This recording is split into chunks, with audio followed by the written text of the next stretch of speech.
Welcome to the first board meeting of the next 4-year term. We have some new board members. We'll introduce ourselves. First of all, I'll read the division vision statement and values. Our vision statement is High Prairie School Division will inspire students to learn, lead, and succeed in an ever-changing world. Our mission statement is to inspire, lead, and empower success through accountability and resilience, creating a culture of lifelong learning. Core values stand for clear, community and accountability, fostering a strong school community where accountability is clear. L is lifelong learning, creating environments that encourage continuous learning and personal growth and potential. Ethics, integrity guides our actions and decisions. Appreciation of differences, cultivating a community that respects and values unique contributions. Resilience, embodying strength, adaptability, and conviction, remaining committed to the education and well-being of our school community. Inspire, lead, and succeed. To call the meeting to order. High Prairie School Division would like to acknowledge that we're meeting today in High Prairie, located within the ancestral and traditional territory of the Indigenous peoples of this area. This land is and will continue to be home to the Cree, Dene, Métis, and other First Nations residing within the boundaries of Treaty 8. We acknowledge the elders and knowledge holders that are still with us today and those that have gone before us.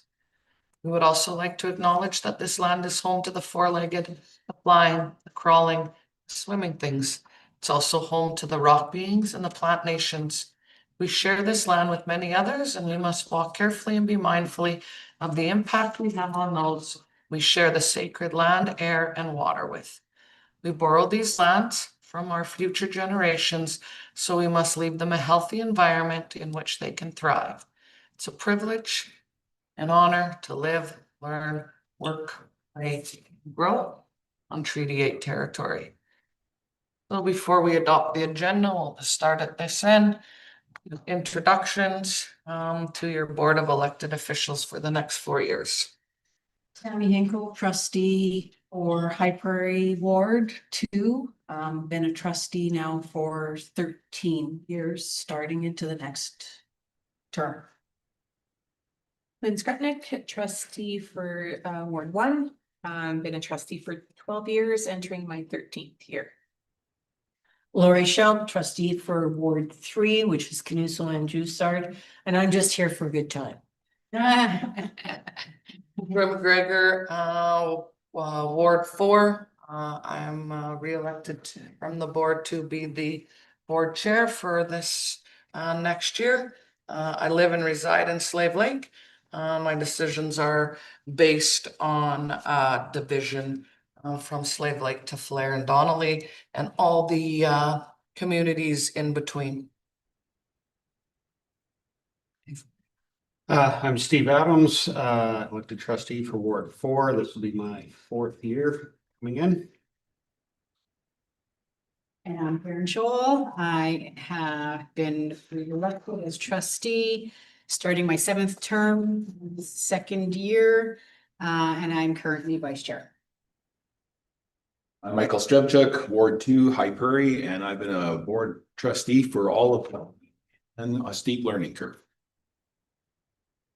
Number 4, addition or adoption of the agenda, but we'll have some additions to this agenda. Any additions to the agenda? Yes, under 8 Q&A, classroom complexities, please. 8.1 classroom complexity.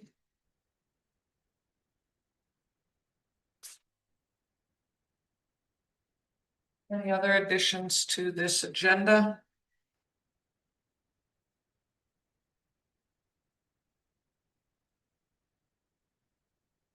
Steve? Motion to adopt the agenda as amended.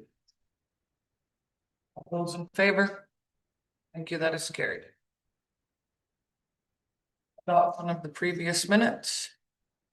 Regular meeting minutes and the organizational meeting minutes are attached. Looking for a motion.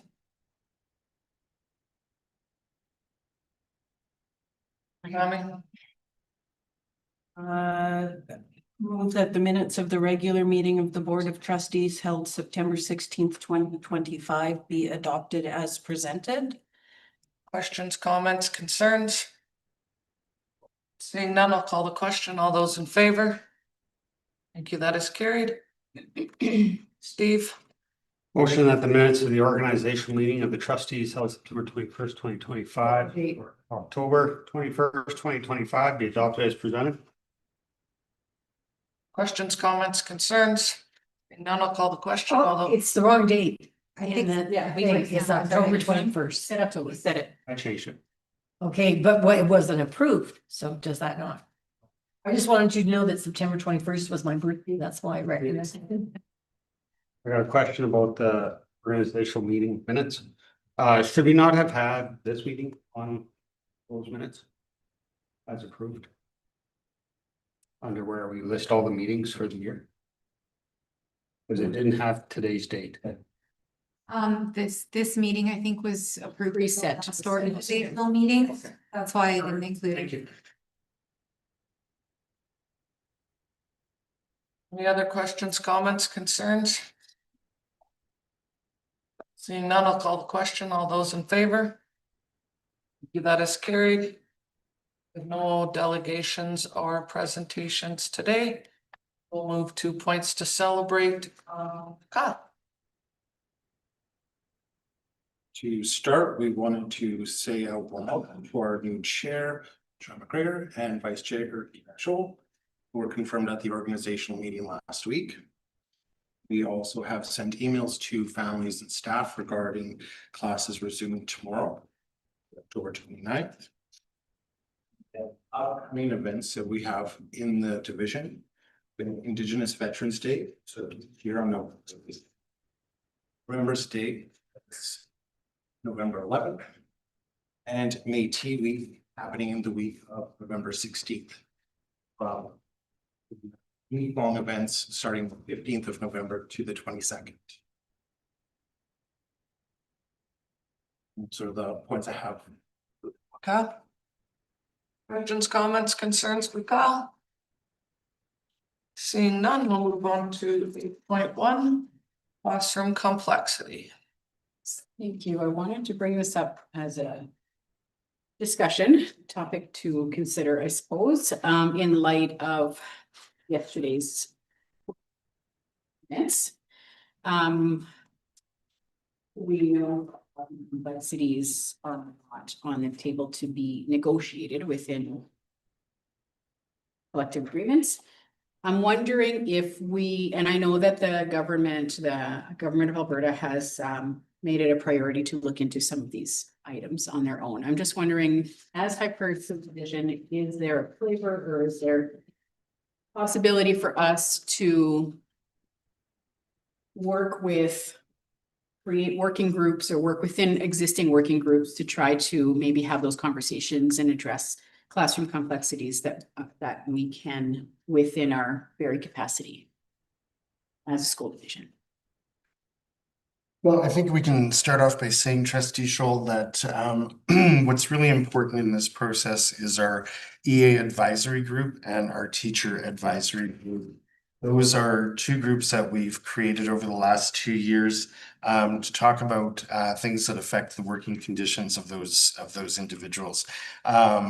Through the last 2 years in both groups, we have talked about complex needs, the ability for us to be able to pivot and or change the way we're delivering programming, how we can better support kids in a way that makes sense where we can employ and utilize the most manpower possible.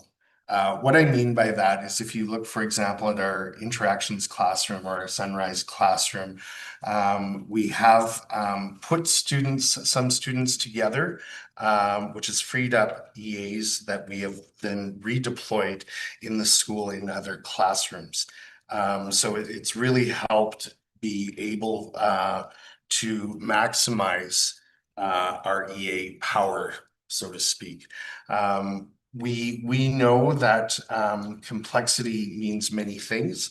One of them meaning aggression, and that will I'm assuming will be student aggression will be a topic that we will continue to visit this year and next.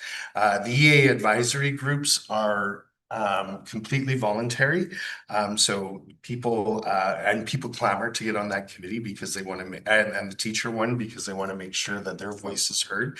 The board at any time has the ability to attend those meetings, and so you could get one-on-one the or specific information if you want. Yep. Yeah, directly from them. It is the first step. We're year 2 of it, and we're really pleased with the process. Yeah, Good. So these kinds of discussions can continue within those working groups. that's right. Or Absolutely. we can do within High Prairie. That's right. And as Trustee Hinkle pointed out earlier, in the Premier's letter that was sent home, this is also a provincial focus. And so the GOA and specifically the Department of Ed will be looking at delving into what complexity looks like in Alberta schools. Any other questions, comments, concerns on classroom complexity? Wondering if classroom complexity comes from different things that happen at home. I'm wondering if things that happen at home stem into the classroom, and if having maybe some of this discussion in light of all that's happened this year. We had a strategic planning that happens in March with the previous board. Come up with some great questions and some great considerations and some things to bring forward to this next round of community consultations, where we invite people from the community and parents and guardians and all kinds of stakeholders to come and answer some questions. And I'm wondering if maybe pivoting a little bit and having conversations with those people that come, and maybe getting our businesses and extracurricular activity people on board, because as we know, we value and put different values on education and on extracurricular, and we would not show up late or not dressed or have the proper gear to attend extracurricular activities. If you were asked to practice your piano lesson, you practice it. And you come the next week and you're ready. And if you're asked to come an hour and a half early to a hockey arena to be there for dry land training or talking in a dressing room, that we have a lot of compliance within that, within our parents. And so in light of all the things that have been happening, maybe pivoting and asking parents sort of what's happening in households could be helpful to some of the complexities questions that we have. Thoughts, Lori? You could also go over the mandate letters that we have for the family commitment and things like that, so that people know what are, and then some of the things like we had the last year, the cookie cutters with the little tips on what to do with reading and with that, those kind of things, those kind of gimmicky things might be another approach to it, and getting reinforcing what we do and reinforcing what helpful techniques you can use. Yeah, I like that, Lynn. I think that parents might want to be involved in school and or help their children at home. They just don't know how. Yeah. And I've asked myself that many times when my kids were in school, is like, I really don't know how to help them.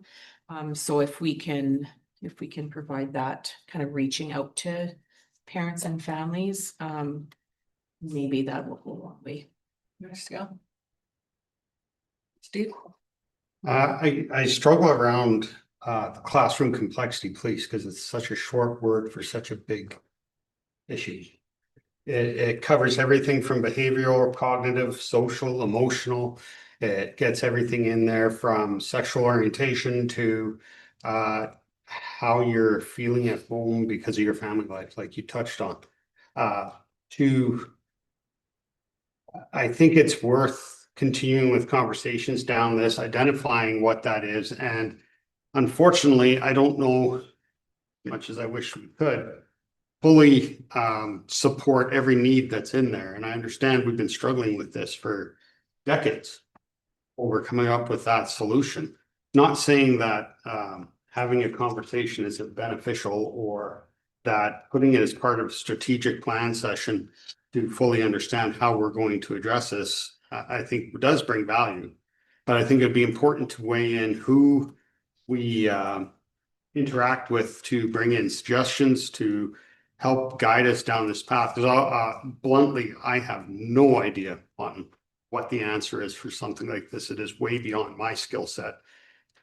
Even just understanding what is made up in one of those, not just one classroom, but every single classroom that we have in our schools, in one shape or form, is having to deal with a complex classroom. I know, depending where you are within the division, the level of complexity varies, and the makeup of that complexity can be very diverse. So helping us make aware of that, I think brings value. I don't know if we're going to get the answer in one meeting, but I think it's worth going down the path to have that conversation. And the meetings I'm talking about are the community consultations that take place in every ward. And then have an online option as well for 2 of them. So it would be inviting people into the school, our chambers, our businesses, the things of showing up on time to school and being prepared. The complexity of not coming to school all day, but then being able to go to work at 4 o'clock and you haven't gone to school. Maybe some of the reasons why parents are struggling to get their kids to school, and the fact that we need parents to come back to school. In the previous years, we had a world pandemic, and we've seen kids sent home for a long time. Months at a time where kids weren't in a classroom. And I don't remember seeing or hearing or feeling some of the things that have happened in the last 6, 8 weeks at that same time around. And so I don't want to lose parents. And I think, like Lynn said, parents are just struggling to understand what to do with their kids. And maybe if we can help them and walk them through the things that we really need and want from them in a school. And it's okay if you're in grade 7 and your mom comes to parent-teacher interviews, and you might be embarrassed. Kids have had to live with me forever, so they've had a lot of embarrassing moments by their mom being in school, but they've also had some rewarding ones, and so have their friends that are now adults. So it's okay to come into school, and maybe you need to see what your child's classroom looks like, and maybe you need to see what the desks look like and what the arrangements that we do have for different seating arrangements and the different styles. And just because your kid is passing all the classes doesn't mean that they don't need your help still as a parent. And we really need these people to be in our schools. We need them to help. We need them to be part of the solution. We won't fix all complexity. We won't even know what all complexity is, because it does hold an outreach in so many things. But the ability to bring a community together and maybe leave them feeling armed with some things that will make parenting their kids and getting them to school and being on time and putting a value back on education is a start for us to show that this really is about kids. Tommy? I think, in all honesty, I think everything you've said, we've seen a significant change in how our parents are interacting with our schools. The world itself has become far more complex around how parents are having to work and how parents are able to engage. And that conversation has happened at this table, at this particular table, around how we get parents engaged forever. But I did want to say that I think, one of the things that we've been lucky as a board about is we've spent a considerable amount of time advocating for our kids across many ministries over the last 4 years. We were able to secure support of CASA classrooms. That's happening in our school division for the first time in the Slave Lake end. And I think we've done a lot of work. Again, both Steve and Joy have said it right in terms of the definition of complexity is complex. Complexity ranges from a child who is an immigrant who may have never gone to school before or can't speak the language or is facing trauma from arriving here. We've got kids with learning disabilities. We've got medically fragile students, and all of those things speak to complexity. As a board our size, class size may be a small challenge as compared to complexity. And I think one of the distinctions we need to make when we hear about class size and complexity as a partnership is if you had a large class of kids with complexities, a teacher would probably find it far easier to teach. You can have a small class with every child with complexities, and that teacher is going to need supports. And so I think it's really important to recognize that they're separate and conjoined problems depending on the size of your school, the size of your community, the amount of kids coming into your division. But I think we over the last 4 years have succeeded in a lot of areas only because we have been able to advocate to our Minister of Education and Childcare, to the Minister of Ed.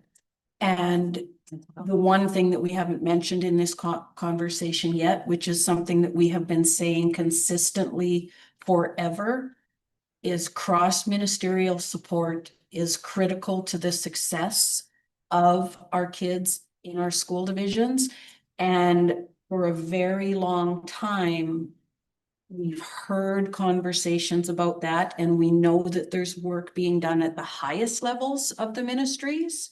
But what we continue to ask for as a board is for the work to get done on the ground. The cross-ministerial support means nothing if it's only happening at the bureaucratic level. We know that as the cross-ministry support is implemented on the ground between the different ministries, we see far better results for our kids. And so that area of advocacy needs to continue, because we do know for a fact that there's a lot of gaps in the ability to provide cross-ministerial support because of regulations around privacy. As a school board, we can report up to other areas, whether it is within health services or social services, or even within the police services, we can report up. But school divisions with the lowest level of regulation around privacy, often we aren't informed of the challenges at a higher level of concern. And as kids spending time in our schools 5 days a week for 10 months of the year or 9 months of the year, our knowledge within our system of what kids are facing outside of our schools is critical to making sure they succeed in school as well. So cross-ministry support is one of our biggest areas of advocacy, and we've done a good job so far, but there's a lot more to do. I agree, thank you. Michael? Do we have any, you were talking about getting better engagement with the parents. Do we have any mechanisms in place to help facilitate that? Yeah, we have community consultations that were set. So for the last 2 years, we have gone and each ward has community consultations, and people are invited to come. So some will be in the evening, some will be on a weekend, then we have them online. So there's a great opportunity for people to come. We send the questions out ahead of time. They're able to answer them. They'll be able to come prepared. They're on the website. And yeah, we've had great success. That's how we redid our mission and vision and clear statements with that. Last year we did work with the grade twos and the grade eights, and then we had them zoom in. We met them, we had questions, and then our wraparound was we had them zoom into our meeting and done live and wrap them around and told them what we heard from them and the changes that we're going to make. So again, having public meetings. We are one of the few boards in the province that have public meetings. I would like to see all 61 boards in the province have these kind of public board meetings where Live streamed. live streamed, like where you can see it from any time. You can watch it right now. You can watch it tonight. You could turn it on at your business, because regardless if you have a child in school, you pay educational taxes, but it also benefits having kids in your community and doing what's right for them helps the people that don't have. We work with the old folks' homes. We work with those kind of different organizations. And so to be able to see what your board of elected people are talking about, because sometimes it gets lost in the shuffle down to a parent and they get disgruntled or they hear something and someone sends them off on a tangent. This way you can watch a board meeting and realize that we want to do what's right for kids and we want to help parents be involved and we want and need our community to be involved. So we have already established a wonderful process. It has worked well for us. Well, We've may I gotten- add, Board Yeah, Chair, yeah, yeah. you won a provincial Yeah. award. We won a provincial award for having that. So we have that mechanism down already. We just now really, really need the people that own those children at the end of the day to come and talk to us and let us know what is going on. And so they don't feel so alone in the journey of trying to figure out education And disconnected. and disconnected. So I understand we have the community consultations, that's a level up here. Not all parents feel comfortable coming to them. Not all parents have childcare and those things. What I'm getting at is if our first step would be getting them into the schools and engaging with parent-teacher interviews and those type of things. One of the things that I've seen in other jurisdictions is at different schools on an individual basis, for example, parent-teacher interviews, meals were served. The gym was opened up and there were older students helping to take care of younger students, because if you're a single parent and you got to go home and feed 3 kids or 4 kids or whatever, do you have time to go to parent-teacher interviews because you got to make supper, you got to have 3 kids that need childcare? Are we doing that at our school level? And are we as a board helping to fund that? I know Prairie River, because I can only speak to what I went through with my kids. Prairie River has done a fantastic job of doing that. I don't know if the funds are coming from their own offers or if it's coming from the board level. So my suggestion here is, if we're asking that at every school level, are we willing to step up as a board to facilitate that at the school level, to bring the parents in that first level? They're not necessarily going to come to the community engagement if we can't even get them to come to parent-teacher interviews. You need to start there. Yeah, like our school has assemblies every month that are full of parents. We've had people there helping for the grade like 4 and 7 and the from the government. Grade 10, like from the government, so they have the computers open, they've helped them there. I mean, I think our schools do a fabulous job at initiating for parents to come in. I know firsthand, teachers have sent numerous emails this year to get home readers to come into their class. They've asked if it could be guardians, aunties, grandparents, and they have still some classes with 17 kids that have 0 people that are coming in to do that. So we're not going to solve all of the problems, but we just need them to come in. And sometimes you have to make a sacrifice going to the hockey arena or the gymnastics or the piano lessons and putting education and the value of education just above there. Just coming. You might have to miss a practice. It's okay. You might find out at the parent-teacher interviews that 8 people sitting outside have the same concern with you of what's going on in the classroom. You're better armed. You're able to talk to someone. You don't feel alone. Our schools do a tremendous job of getting people in. But right now, and in the light of what is happening in the province, we need parents at home to help their child succeed, because it is not a teacher's job to parent your kid. It's a teacher's job to teach them, and it's a parent's job to parent them. And with that comes giving up some things and being a parent. I would add to that, yeah, Julie, that we also, as school division, have school councils at schools that parents can attend. A lot of them do have babysitting options. Some do bring food. It's individual as per each school council. Also plethora of events, like you mentioned in the school, that full families are invited to. So and different times of the day or week. And we also support the attendance at Alberta School Councils Association for those parents who want to get involved at I don't know, a different order of parental involvement and having a bit of a political flair to it. So I think we do a good job. Is there always room for improvement? Always. We're always open to other suggestions and willing to consider things that you're bringing up, certainly, as long as somebody's willing to, facilitate that. Going back to your idea of complexities and parental involvement, I think it's crucial. I think everyone knows, it's been my soapbox, as Tammy mentioned, for many, many years. It's been my soapbox to have cross-ministry work being done, and literally, we need these people in our schools.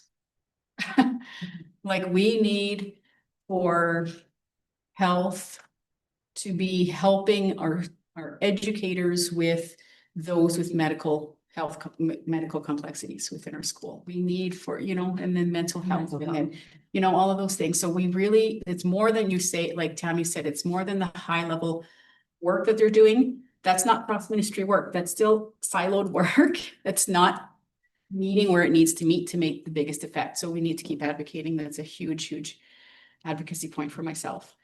And I think we need to facilitate parents being a stronger part of their students' team in helping them find success, whatever that needs to look like for them. So I'm in agreement with that. Anybody else? All right. I thank you for your time and comments. And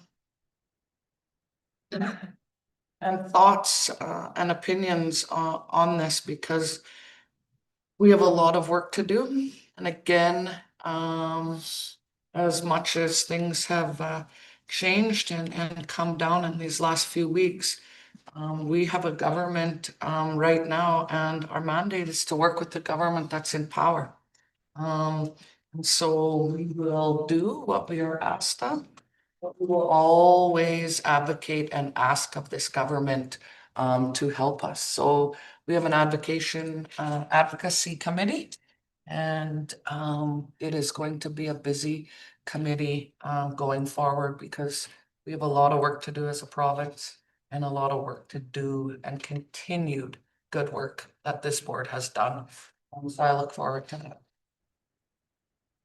All right, number 9.1, review of draft policy 2.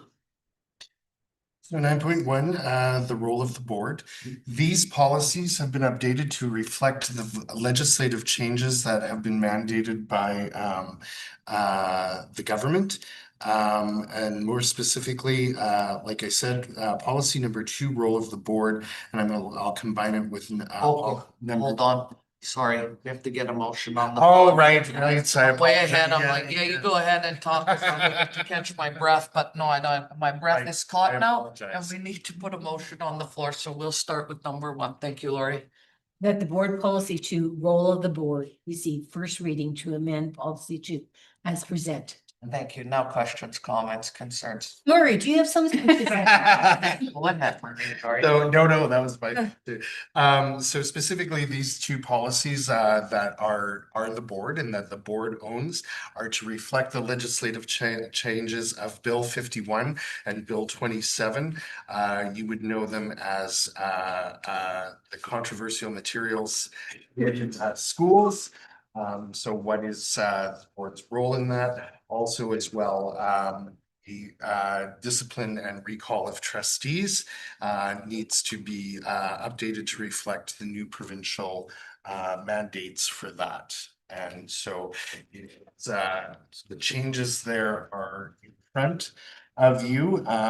As always, it is the board's, it has been communicated to me that the board's will is that things be interpreted and put forward in a simple, coherent fashion, and that we do what is required of us without embellishment. And I believe that the changes to these policies reflect that, and that we will then, after these policies are passed, we will then, I will bring to you, because it directly relates to policy, I'll bring to you the corresponding APs that show how we operationally implement these policies on your behalf within the schools. All right, questions, comments, concerns? Steve? In section 9.18. The statement to pass boring resolutions is required. It's just wondering, going through the boring regulation, it states in there that we're supposed to get. I think there's a process for obtaining approval by the minister, pass a bylaw. That kind of stuff. Do we need to reference that in this, or is that something that would be referenced within the Specifically with, sorry, I didn't. 9.18? 9.18 in policy 2. Yeah, policy 2 draft. Pass boring resolutions as required. Just wondering if the as required doesn't really meet the definition under regulation is what I'm doing. Okay, hang on. I just thought I had You it. have the wording, Steve, that you're referring to.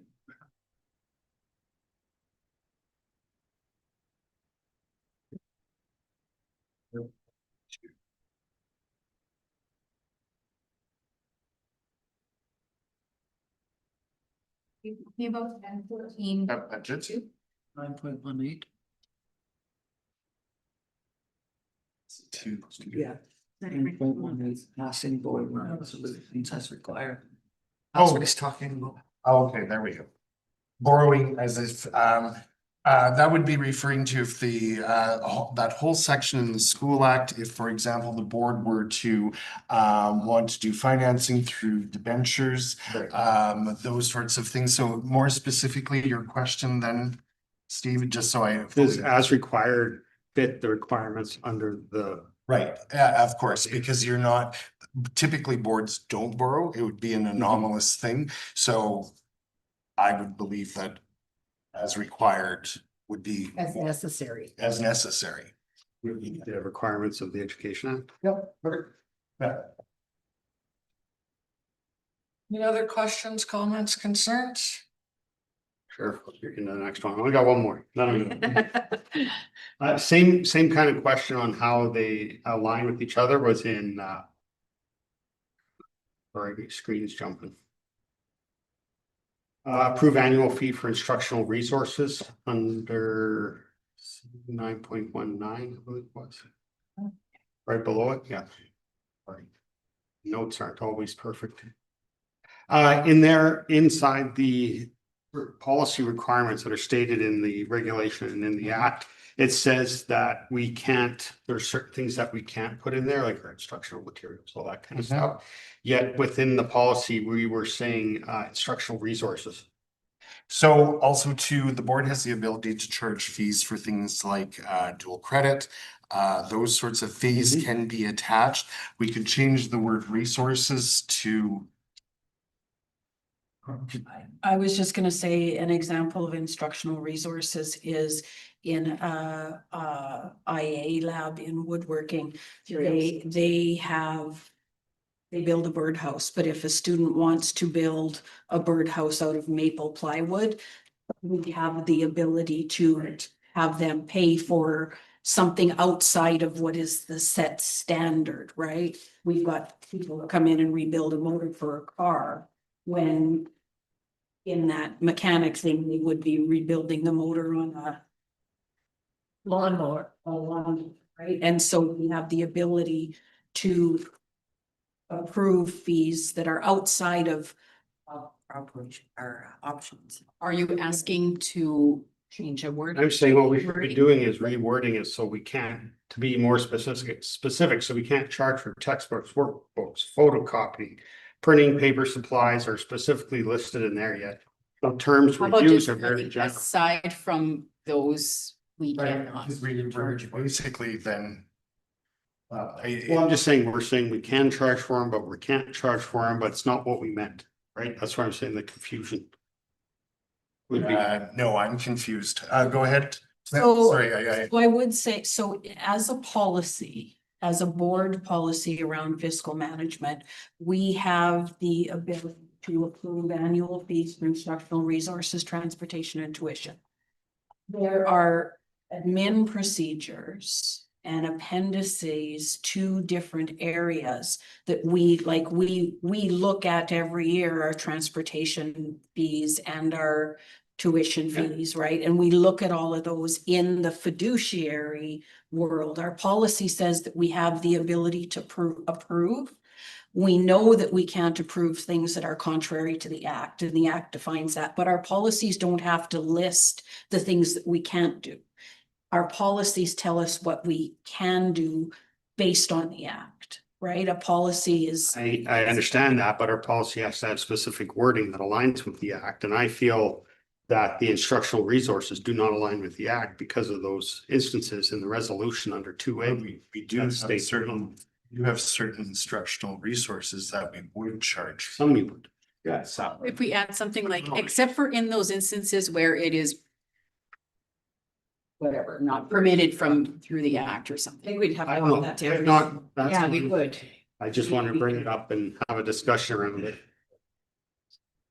Okay. Well, that's fine. No, Moving. he's moving, we're moving, we're going. Any other questions, comments, concerns? Seeing none, I'll call the question. All those in favor? This is for first reading. Thank you, that is carried. Next motion. Okay, That board policy 2 rule, that's not it. Yeah.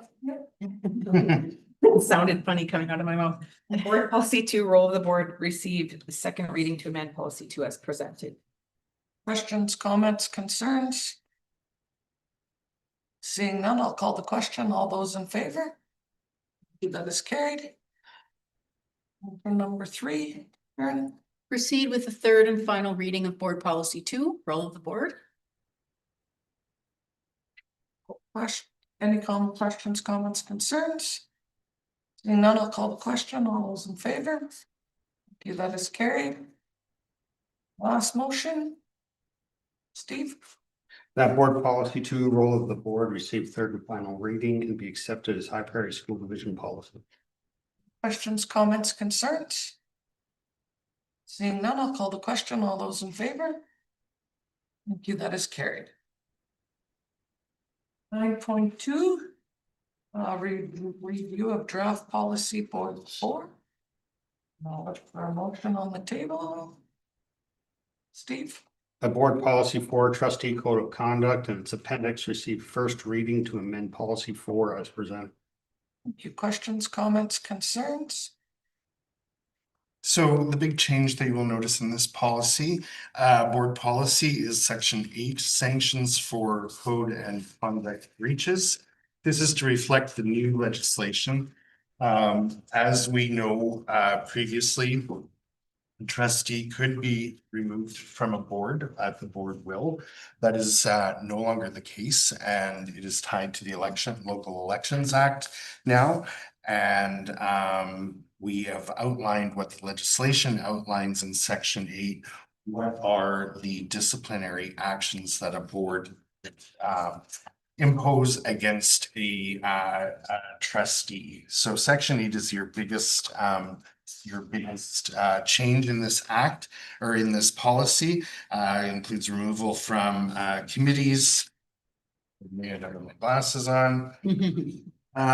Withholding of remuneration, letters of censure, removal of a trustee office can only occur through a recall petition.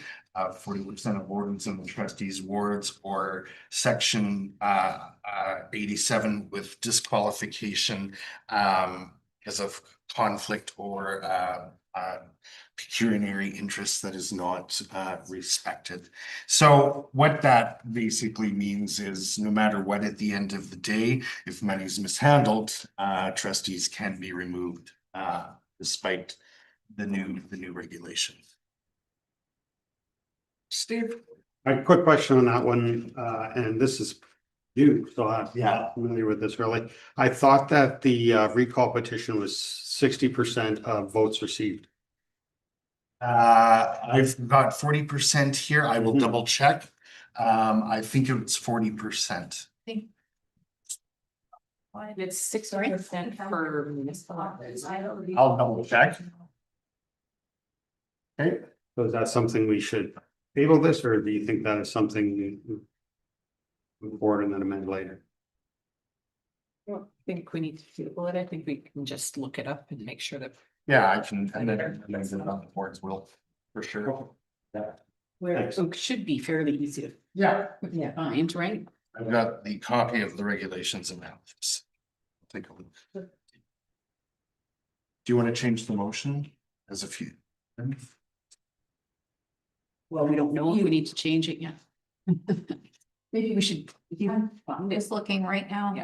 You can't pass a policy if there's something outstanding. You can't. So I would say we should just leave it as and not go forward with reading. I found the government of Alberta fact sheet where it lists 40% of eligible voters in the school district. If the recall petition is successful, the official's removed. That's not the government of Alberta. Thank you. so it must be different than the That's municipality. the municipalities. There is- And I wouldn't have there's read a- municipalities, Lynn. Yeah. It is 60% for municipalities. 60% of the number of voters, Right. Yeah. not the number of eligible voters, but the number. of people who MLAs. Actually voted. Yeah. Exactly. Right. 40%. That was gonna be my question, because. Okay, thank you. Well, then we are good. We're good. Any other questions, comments, concerns for board policy 4? Seeing none, I'll call the question. All those in favor? Thank you, that is carried. Number 2. Michael? That board policy 4 trustee code of conduct and its appendix receives second reading to amend policy 4 as presented. Questions, comments, concerns? Seeing none, I'll call the question. All those in favor? Thank you, that is carried. Motion 3. Steve? To proceed with third and final reading of board policy 4 trustee code of conduct and its appendix. Questions, comments, concerns? Seeing none, I'll call the question. All those in favor? Thank you, that is carried. Number 4. Lori? The policy 4 trustee code of conduct and its appendix receive third and final reading and be accepted as High Prairie School Division policy. Question, any questions, comments, concerns? And I'll call the question. All those in favor? Sounds like an audiobook. I know. You could have a sidekick, Lori. 10.1 Superintendent's Report. Move for the motion.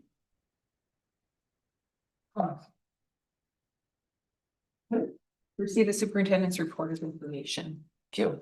Questions, comments, concerns?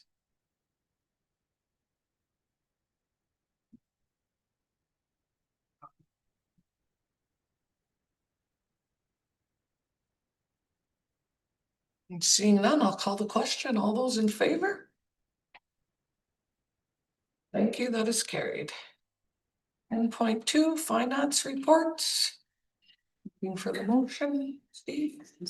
Move to approve the account payable, account receivable, that EFT register school generate funds, visa and budget report as presented in the closed session. Questions, comments, concerns? That can be in the open. And seeing none, I'll call the question. All those in favor? Thank you, that is carried. Trustee reports. So.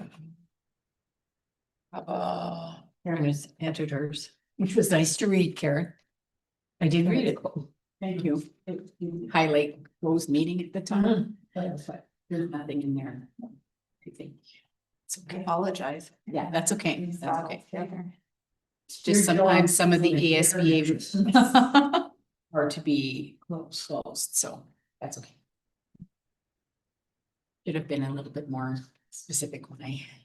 Well, that was my fault. I apologize. Very nice and detailed though, Thank you. unlike mine. I was there.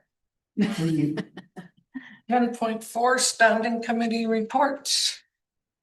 Don't have any yet. We've just gotten started, so we just picked our people and all our stuff. Boards and committees will soon right away. Correspondence.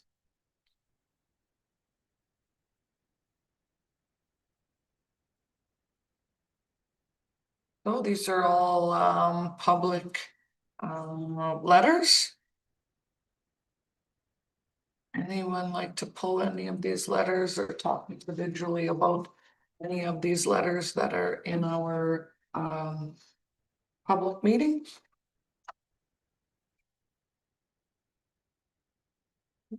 I just was reading the one on the property in Canuso.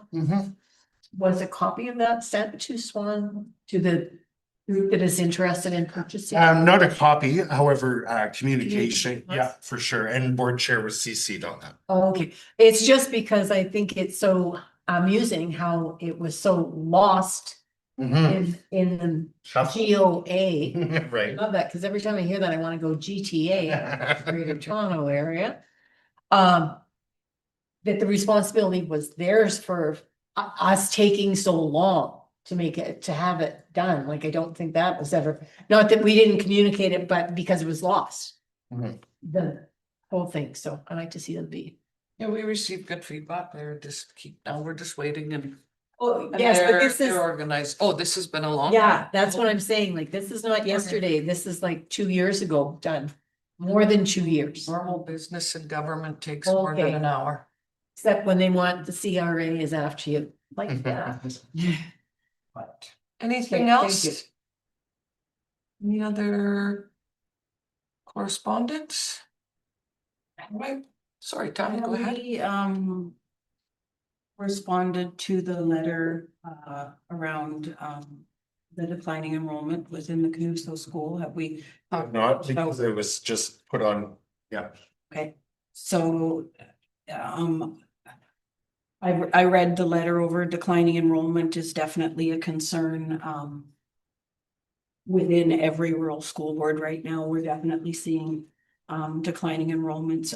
There are some very specific questions in here, so if we could work to have a conversation or to respond to the concerns here, kind of reflecting the work that we try and do across the division to maintain enrollment. I don't think we can not respond in some way, shape, or form, so whatever that looks like. Okay. Richard, can you add that to the action list for these. Any other questions, comments, or correspondence? Seeing none, I'll call for an adjournment.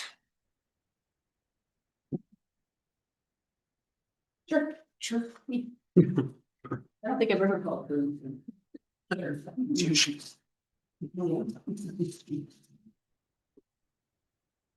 There be no further business and the meeting is adjourned at 3:02 PM.